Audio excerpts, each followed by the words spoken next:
इन्नल हम्दलिल्लाह नहमदुहु व नस्तईनुहु व नस्तगफिरुहु व नऊज़ु बिल्लाहि मिन शुरूरि अनफुसिना व मिन सय्यिआति अमालिना मन यहदिहिल्लाहु फला मुज़िल्ल लहु व मन युज़लिल्हु फला हादिय लहु व अशहदु अन ला इलाहा इल्लल्लाहु वहदहु ला शरीका लहु व अशहदु अन्न मुहम्मदन अब्दुहु व रसूलुहु अम्मा बाद फ़इन्न खैरल हदीस किताबुल्लाह व खैरल हदी हदी मुहम्मदिन सल्लल्लाहु अलैहि वसल्लम व शर्रल उमूरि मुहदसातुहा व कुल्लु मुहदसतिन बिदअह व कुल्लु बिदअतिन ज़लालह व कुल्लु ज़लालतिन फिन्नार।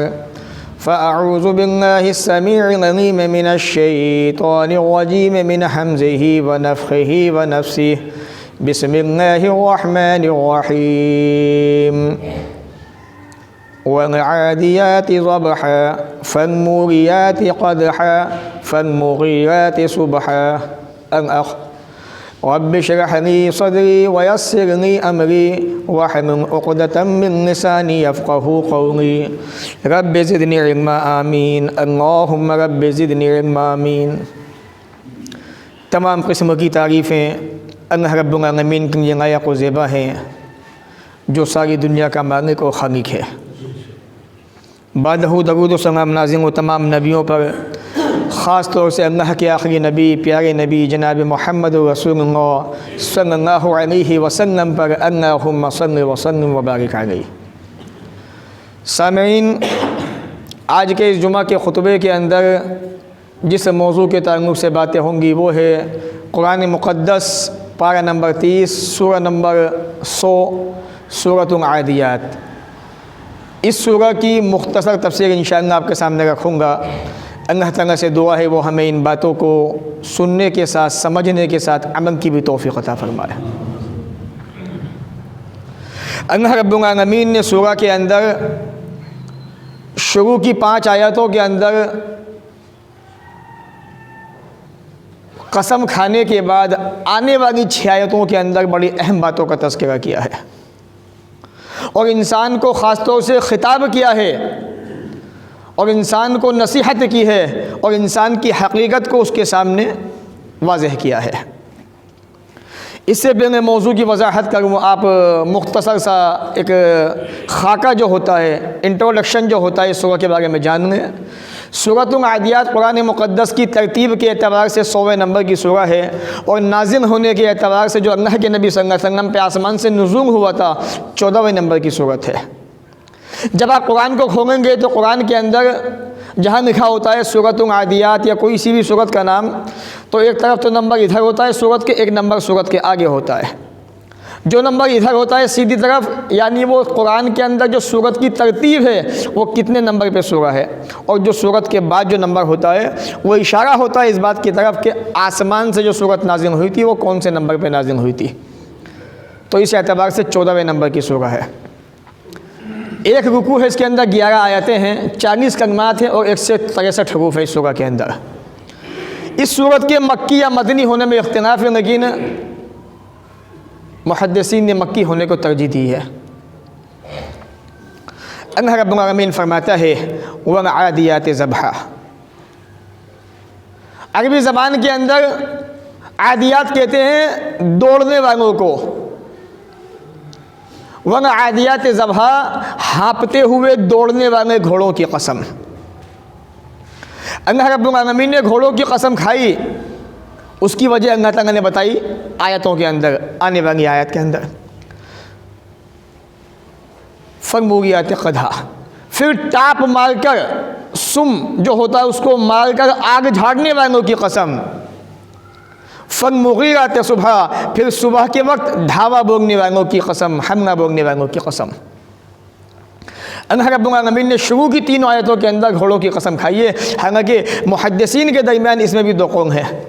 बाज़ मुहद्दिसीन कहते हैं कि यहाँ पर आदियात और मूरियात और मुग़ीरात से मुराद ऊँट हैं, जो मैदान अरफ़ात के अंदर और मिना के अंदर मुज़दलिफ़ा के अंदर आदमियों के साथ होते हैं और वो मजमे के अंदर दाखिल हो जाते हैं और बाज़ मुहद्दिसीन कहते हैं, जैसे अब्दुल्लाह इब्न अब्बास वगैरह कहते हैं कि इससे मुराद घोड़े हैं।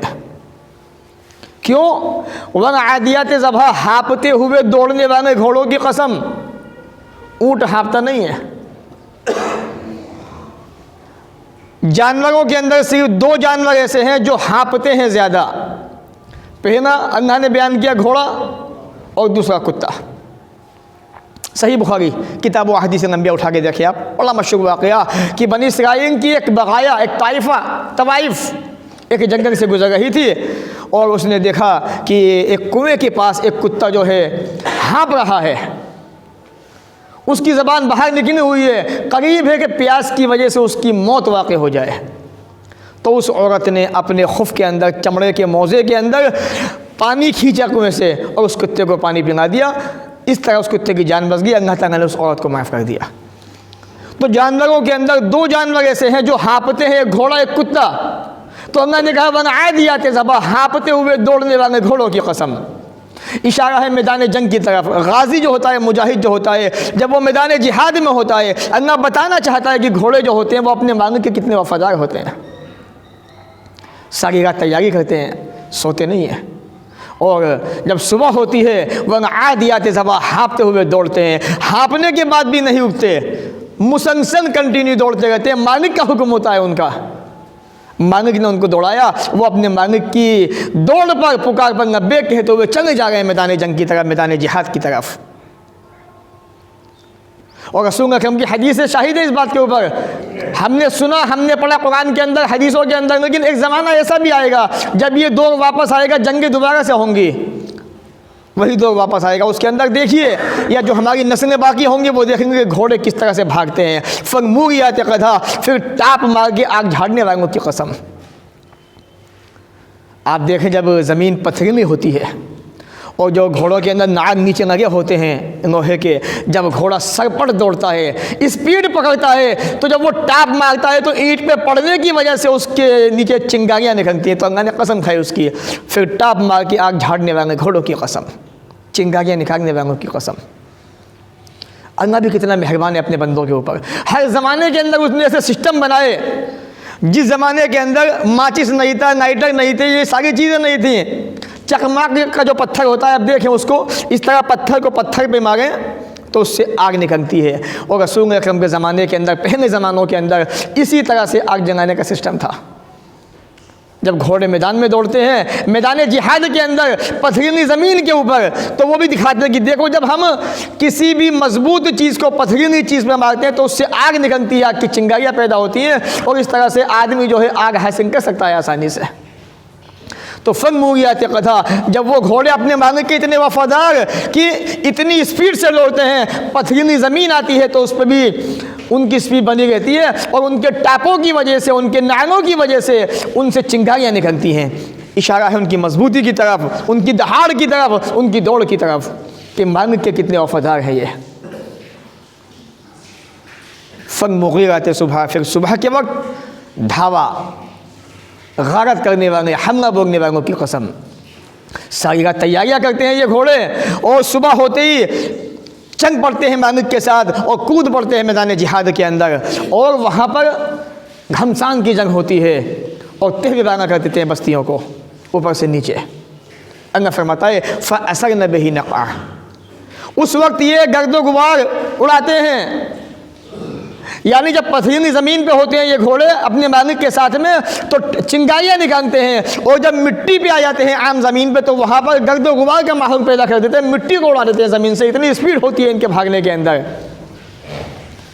ये भी बहादुरी, उनकी मजबूती की तरफ इशारा है घोड़ों की। फ़वसतना बिही जमा, फिर इसके साथ वो मैदान जंग में घुस जाते हैं फ़ौजों के दरमियान। अल्लाह के रसूल का मामूल यही था। सही मुस्लिम किताब उस हदीस नंबर 382 और 847 आप देखें उठा के।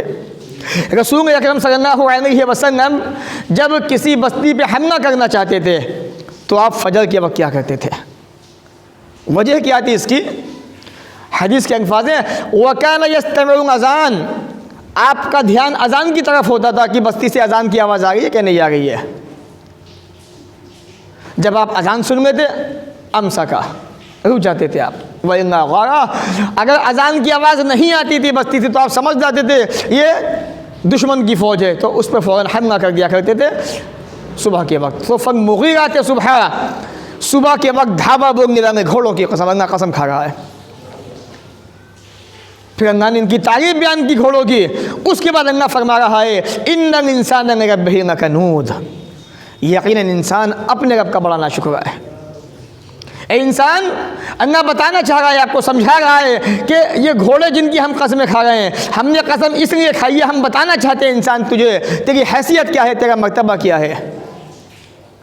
ये घोड़े मालिक ने कहा फ़ौरन चल दिए और कूद पड़े मैदान जिहाद के अंदर, मैदान जंग के अंदर, पीछे नहीं हटे। जबकि भागना किसे चाहिए? अल्लाह की तरफ। अल्लाह कहता है कुरान मजीद के अंदर सूरह ज़ारियात के अंदर, फ़फ़िरु इलल्लाह, ए लोगो, ए इंसानो, दौड़ो अल्लाह की तरफ, भागो अपने रब की तरफ। वसारिउ इला मग़फ़िरतिम मिन रब्बिकुम, सूरह आले इमरान पढ़िए आप। अपने रब की माफ़ी की तरफ, बख्शिश की तरफ दौड़ पड़ो, दौड़ लगा दो उसकी तरफ। लेकिन जब बात नेकी की आती है, अल्लाह की तरफ की आती है, माफ़ी की आती है, मग़फ़िरत की आती है, तो हमारे हालात क्या होते हैं? सुस्त रफ्तारी से जाते हैं। चलो भाई अभी तो अज़ान हुई है, पहुँच जाएंगे धीरे धीरे मस्जिद तक, जबकि अल्लाह का हुक्म यह है कि दौड़ पड़ो। और आज जुमा का दिन है, जुमा के बारे में उठाइए सूरह जुमा पारा नंबर 28। या अय्युहल्लज़ीना आमनू इज़ा नूदिया लिस्सलाति मिन यौमिल जुमुआ फ़स्अऊ इला ज़िक्रिल्लाह, भागो अल्लाह के ज़िक्र की तरफ, दौड़ पड़ो। अज़ानें होती हैं, मस्जिदें वीरान होती हैं। अज़ान सुनने के बाद तो मुसलमान जो है अपने बाथरूम में, गुस्ल खाने में, चलो अज़ान हो गई, नहा लेते हैं, फिर चलते हैं मस्जिद की तरफ। नहाने का पता चला 1 बज गया, 1:15 बज गया, जमात खड़ी हो गई, तब मस्जिद में आके शामिल होते हैं। जुमे का मकसद ख़त्म, जुमे का सवाब ख़त्म, जो वाज़ो नसीहत वो ख़त्म। क्या मिला? कुछ नहीं, बस आए थे, 2 सजदे किए अपने रब के सामने और चल दिए मस्जिद से बगैर सुन्नतें पढ़े। ये कंडीशन मुसलमानों की। तो अल्लाह ने फरमाया दौड़ो अपने रब की तरफ। जबकि दौड़ कौन रहा है? घोड़े, वो जानवर अपने मालिक के वफादार। अल्लाह ने कहा कि इन्नल इंसान लिरब्बिही लकनूद, इंसान यकीनन अपने रब का बड़ा नाशुक्र है। कनूद कहते हैं उस आदमी को जो मुसीबतों को तो गिन गिन के रखता है और अल्लाह की नेमतों को याद नहीं रखता। मेरे ऊपर फंगा मुसीबत आई, मेरे ऊपर ऐसा भी हुआ, ये भी हुआ मेरे साथ में, ऐसा भी हो गया था, वैसा भी हो गया था। और जब रब की नेमतें आती हैं तो रब की नेमतों को भूल जाता है। जबकि अल्लाह ने कुरान मजीद में कहा है व इन तउद्दु निअमतल्लाहि ला तुहसूहा, अगर नेमतों को गिनना चाहो नहीं गिन सकते अल्लाह की। और सबसे बड़ी नेमत तो इंसान खुद है अल्लाह की। आदमी अपने सर से लेके अपने पाँव तक देखे रब ने कितना हसीन बनाया, कितना खूबसूरत बनाया, कितना दिमाग वाला बनाया और क्या बेहतरीन सिस्टम से बनाया। ये आंखें अल्लाह की 2 बहुत बड़ी नेमतें हैं। सारी ज़िंदगी इन आँखों से अल्लाह की नेमतों को, दुनिया के मुशाहिदात करता है, मंजर देखता है, दुनिया की रंगीन माहौल को देखता है, अच्छी से अच्छी चीज़ को देखता है। और जिसकी नहीं है वो सोचता है काश मेरी भी आँखें होती है तो मैं भी देख पाता अपने बीवी बच्चों को, रिश्तेदारों को और दुनिया के इस माहौल को, दुनिया की अल्लाह की नेमतों को। दुनिया के अंदर एहसास नहीं रहा, भूल गए, याद ही नहीं है कि अल्लाह ने हमें 2 आँखें दी हैं देखने के लिए। जब कभी इन आँखों में तिनका आ जाता है ना, परेशान हो जाते हैं क्या हो गया ये। और कभी कभी तो डॉक्टर के पास जाना पड़ता है, डॉक्टर साहब बड़ी दिक्कत हो गई है, देखिए क्या हुआ आँख के अंदर, बहुत परेशान है, बहुत ज़्यादा। उस अल्लाह को भी याद किया करो जिस रब ने ये दोनों आँखें दी है, ये ज़बान दी है, ये होंठ दिए, ये हाथ दिए काम करने के लिए, ये पाँव दिए चलने फिरने के लिए। अल्लाह की बहुत बड़ी नेमतें हैं। तो इंसान जो है अपने रब का बड़ा नाशुक्र है। कुफरान नेमत की नाशुक्री इसकी आदत के अंदर दाखिल है। और आज तो आप इसका बड़े अच्छे से मुशाहिदा कर सकते हैं। आज मुसलमानों की जो कंडीशन है, जो हालत है, आज मुसलमान ये कह लीजिए रुस्वा जो ज़मीन है आज अपने करतूतों की बुनियाद पर, अपने अमल की बुनियाद पर, और फिर भी वो समझने को तैयार नहीं है। अब भी आपस में बटा हुआ है और बांटने में लगा हुआ है। एकता या तो उसके अंदर मेजॉरिटी या मिसाल इत्तेफाक और इत्तेहाद की कोशिश कभी नहीं करता। अल्लाह फरमाता है व इन्नहु अला ज़ालिका लशहीद, इंसान जो है नाशुक्र है वो खुद भी इस पे गवाह है। इंसान अपने अमल के ज़रिए से, अपनी ज़बानों के ज़रिए से, ज़बान से ऐसी ऐसी बातें कहता है जो उसकी मुनासिब नहीं है, जो उसके लायक नहीं है। अल्लाह ने फरमाया इंसान नाशुक्र तो है और इस नाशुक्री की वो अपने आप पे गवाही भी देता है नाफरमानियों के ज़रिए से। सुबह से शाम तक की ज़िंदगी उठाइए, व इन्नहु अला ज़ालिका लशहीद, यकीनन वो अपनी इस नाफरमानी पे ख़ुद भी गवाह है। इंसान नमाज़ें नहीं पढ़ता, अच्छे अमाल नहीं करता, सारे दिन नहबो नईब के अंदर घूमने फिरने के अंदर इधर उधर, और अभी इलेक्शन का टाइम है उसके अंदर लगा हुआ है। सोचता है मैं बहुत अच्छा काम कर रहा हूँ। अच्छा काम तब होगा जब आप उसके साथ साथ में अपने रब को भी याद रखें। इस पेशानी को 5 वक्त रब के सामने भी झुकाएं। भाई आप दुकान के मालिक हैं मान लीजिए, आप फैक्ट्री के मालिक हैं, आप होटल के मालिक हैं, किसी भी चीज़ के मालिक हैं आप, क्या अल्लाह आपको रोज़ी नहीं देता? क्या रब्बुल आलमीन आपको रोज़ियाँ नहीं दे रहा है, अपनी नेमतों से नहीं नवाज रहा है? तो आपकी जिम्मेदारी क्या है कि मैं थोड़ी देर उस रब का शुक्रिया अदा करूँ, जाके अपनी पेशानी को झुका के, ए मालिक तेरा बड़ा एहसान है, ऐसे मुसीबत के वक्त में, परेशानी के वक्त में तूने हमें अता किया हुआ है। वो एहसास भी ख़त्म हो गया। अल्लाह ने कहा कि वह इन्नहु लिहुब्बिल खैर लशदीद, ये इंसान जो है मांग का बड़ा हरीस है, मांग की मोहब्बत में बड़ा सख्त है। कस्टमर दुकान पे हो ना, इसकी ग्राहक अजान किया, अजाने हो जाए, ये अपनी दुकान को छोड़ नहीं सकता। और जब मुसीबत आएगी ना तो अपने रब के सामने भागा हुआ जाता है, मांग किए क्या हो गया, मैंने सोचा भी नहीं था ऐसा हो जाएगा, बोला मुझसे गलती हो गई। रसूल अकरम फरमाते हैं अगर तुम ये चाहते हो कि अल्लाह ताला तुम्हारी दुआएं कबूल फरमाए, तुम्हारी सुने, तो खुशहाली में उस रब को याद रखो, वो तंग दस्ती में तुम्हें याद रखेगा। आज हालात बड़े अजीब हो चुके हैं मेरे भाइयों। आज ये नसीहतें होती है ना, मुसलमान सिर्फ जो मेरा अपना तजुर्बा है ज़िंदगी का वो ये कि जुमा है, चलो जुमे का खुतबा सुन के आते हैं, अमल के लिए नहीं, सिर्फ जुमा है आज बस सुन के आ जाओ, वरना करना कुछ नहीं है। करना तो वही जो हमारा शैतान मन कहता है।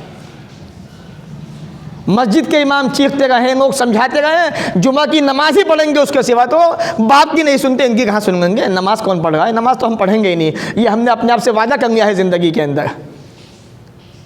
ये आम आदमी का नहीं, पढ़ने लिखने का हक भी है ये सबका ज़िंदगी के अंदर। वह इन्नहु लिहुब्बिल खैर लशदीद, ये इंसान माल की मोहब्बत में बड़ा सख्त है। 1 रुपया अपना दे नहीं सकता किसी को, और जब लेने की बात आए तो 4 आने नहीं छोड़ सकता अपने किसी के ऊपर। जिस अल्लाह ने कुरान में कहा सूरह मुतफ़्फ़िफ़ीन के अंदर, वइज़ा कालूहुम औ वज़नूहुम युख़्सिरून, जब लेते हैं तो नाप तोल के पूरा लेते हैं, देते हैं तो कम करके देते हैं। ये इंसान की फितरत में दाखिल है। मोहब्बत इतनी मांग की, अल्लाह के नहीं फरमाते हैं, हदीस सही बुखारी के अंदर मौजूद है, नौ काना वादिया इब्ने आदम वादियान मिन मांगिन, अगर इब्ने आदम को मांग की 2 वादियाँ दे दी जाएँ या सोने की 2 वादियाँ दे दी जाए भर के, आप जानते हैं वादी क्या होती है? तो इब्ने आदम चाहेगा कि मुझे तीसरी भी वादी मिल जाए। ये हिर्स है उसकी मांग की मोहब्बत के अंदर, ये उसकी हिर्स कभी ख़त्म हो ही नहीं सकती, यहाँ तक कि मौत वाक़ई हो जाएगी, और मौत आएगी दुनिया से रुखसत हो जाएगा, वो मांग उसका दुनिया में रखा रह जाएगा। तो अल्लाह ने कहा वह इन्नहु लिहुब्बिल खैर लशदीद, मांग की मोहब्बत में बड़ा सख्त है ये चाहता है मांग इधर से भी आ जाए, उधर से भी आ जाए, और खर्च करने की बात आती है ही नहीं भाई मेरे पास। अभी कुछ दिन पहले की बात है, एक जगह से गुजर रहा था, वहाँ कुछ लोगों से मुलाकात हुई, तो एक साहब बैठे हुए थे, बड़े पैसे वाले थे, लेकिन उनकी ज़बान से बस यही निकल रहा था है ही नहीं कुछ, जबकि वो करोड़ों के मालिक थे। ये नाशुक्री नहीं तो क्या है? मेरे नबी के सहाबा खजूरों पे गुजारा करते थे, पनीर खाया करते थे, खजूर खाते थे, पानी मिला नहीं मिला पी लिया वो भी मंगा के कुएँ से, और उस पर अपने रब का शुक्र कैसा करते थे? सही बुखारी उठाइए आप। अल्लाह के नबी रात में तहज्जुद क्यों पढ़ते हैं? इतनी लंबी लंबी तहज्जुद है, आप पाँव सूज जाता है, वराम आ जाता है, या रसूलल्लाह ऐसा क्यों करते हैं? ए आयशा अफना अकून अब्दन शकूरा, क्या मेरा आपका शुक्रगुजार बंदा ना बन जाऊँ? और आज इंसान मांग की मोहब्बत में इतना हरीस, इतना कंजूस हो चुका है कि अल्लाह की पनाह। और वहाँ सईद इब्ने आमिर बताया था मैंने, उनका ये हाल है। उमर फारूक ने जब ये हिम्स के गवर्नर थे, गरीब आदमी गवर्नर थे हिम्स के, बात आगे जिक्र कर देता हूँ फिर से। तो एक लिस्ट बनाई गई गरीबों की, जैसा कि आज मोदी सरकार के उसके अंदर गरीबों की लिस्ट बनाई जा रही है। भाई अकाउंट के अंदर पैसे आ गए हैं, हमारी माही बहनें लगी हुई हैं लाइन के अंदर 500 रुपये लेने के लिए, पूरे महीने का खर्चा चलेगा उनका 500 रुपये से, ऐसा लगता है। तो उस ज़माने के अंदर उमर फारूक ने लिस्ट बनवाई। जब लिस्ट सामने आई तो सबसे ऊपर हिम्स के गवर्नर हज़रत सईद इब्न आमिर का नाम था कि सबसे ज़्यादा गरीब जो हिम्स का गवर्नर है वो है। उनका वजीफ़ा बांधा गया। 5000 दिरहम या गालिबन 1000 उनके पास आए। जब देखा घर में परेशान है, कभी इधर जाते हैं तो कभी इधर जाते हैं, कभी इधर जाते हैं तो कभी इधर। बीवी ने पूछा मेरे सरताज क्या बात है, आज परेशानी किस बात की? कहा कि बीवी क्या बताऊं। कहा कि बताइए क्या बात है, क्या उमर फारूक का इंतकाल हो गया? कहा कि नहीं बात वो नहीं। कहा फिर क्या बात है, मुसलमानों पे कोई मुसीबत आ गई? कहा ये भी नहीं है। फिर कौन सी बात है मेरे आका बताइए? कहा कि आज दुनिया घर में आ गई है मेरे पास, आज दुनिया घर में दाखिल हो गई है। कहा क्या मतलब, मैं समझी नहीं। कहा कि ये सारा वाक़या बताया। कहा कि मेरे शोहर परेशान क्यों होते हैं, ये अशरफिया या ये दिरहम और दिनार अल्लाह के रास्ते में सदका कर दीजिए। सब जितना था अल्लाह के रास्ते में सदका कर दिया। ये मेरे नबी के सहाबा थे। आज लोग कहते हैं सहाबा वो तो ऐसे थे। सहाबा की एक नेकी तुम्हारी ज़िंदगी के सारे अमल सहाबा की एक नेकी का मुकाबला नहीं कर सकते।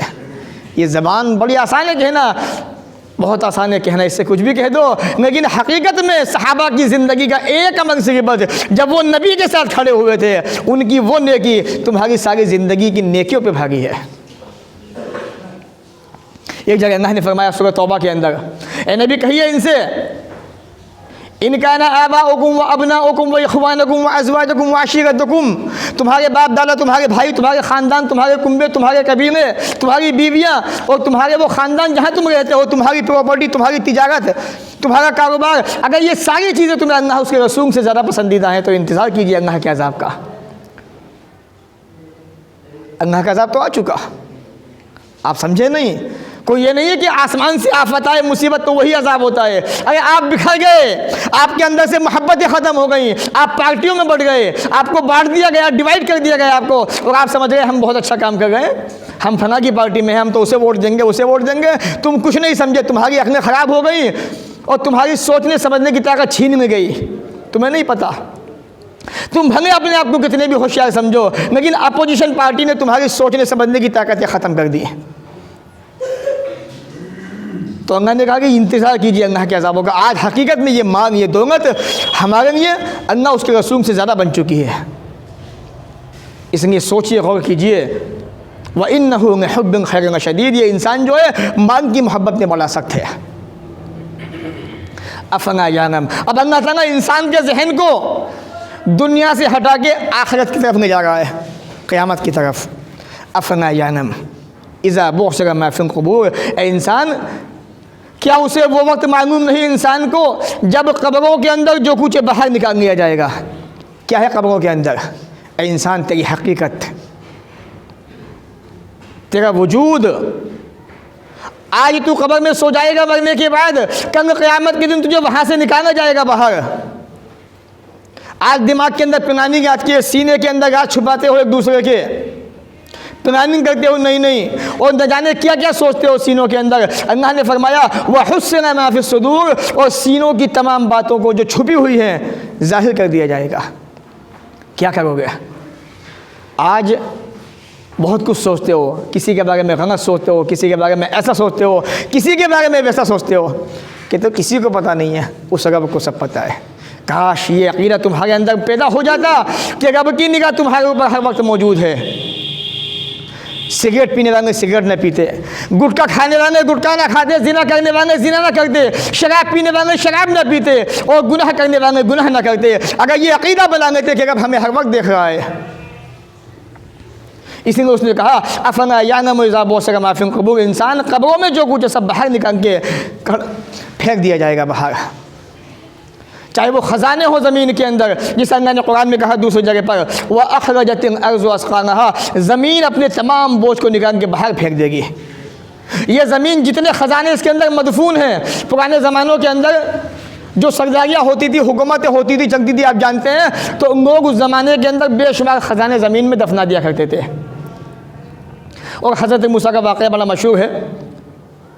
हज़रत शुएब अलैहिस्सलाम का सूरह कहफ के अंदर आप उसको पढ़ें कि जो गुलाम जो बच्चा था, जो उसके वालिदैन थे, उन्होंने ख़जाना अपना दीवार के नीचे छुपाया हुआ था ताकि जब बच्चा बड़ा होगा तो वहाँ से ख़जाना निकालनेगा। तो अल्लाह फरमाता है क़यामत के वक्त जब क़यामत बर्पा होने लगेगी, ज़मीन अपना तमाम बोझ, तमाम ख़जाने बाहर फेंक देगी।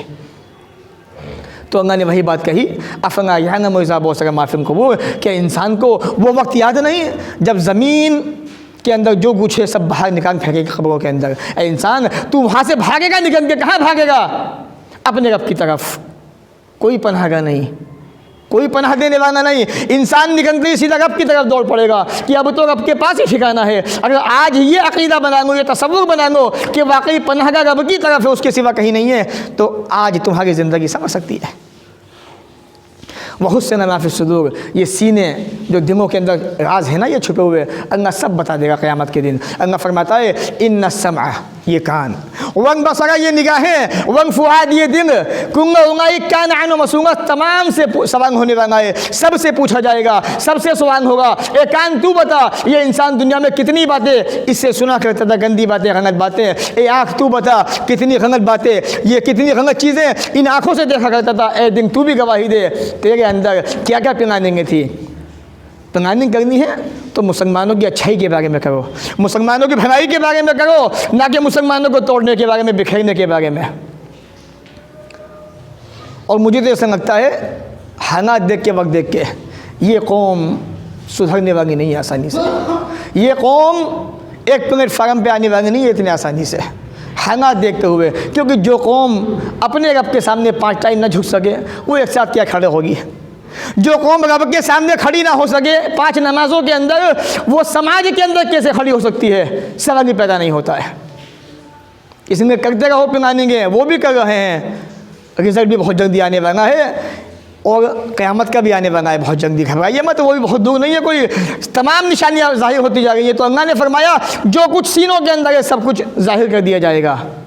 आगे का फरमाता है इन्ना रब्बहुम बिहिम यौमइज़िन खबीर, बेशक उनका रब उस दिन उनके हाल से पूरा ख़बरदार होगा। हर एक को बताएगा, ए इंसान ये तेरा चिट्ठा है, ए इंसान ये तेरे कारनामे हैं, ये तेरे करतूत हैं, ये तेरे चिट्ठे हैं, सबके सब अल्लाह ताला खोल के रख देगा।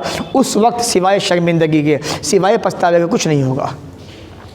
इसलिए मेरे भाइयों, दुनिया की ज़िंदगी जो अल्लाह ने दी है, इसीलिए दी है कि आदमी इस दुनिया की ज़िंदगी के अंदर अपने आप को संभाले बनाए और इस दुनिया की ज़िंदगी के अंदर अपने आप को रब के सामने झुका के अल्लाह को राज़ी करके दुनिया से चला जाए।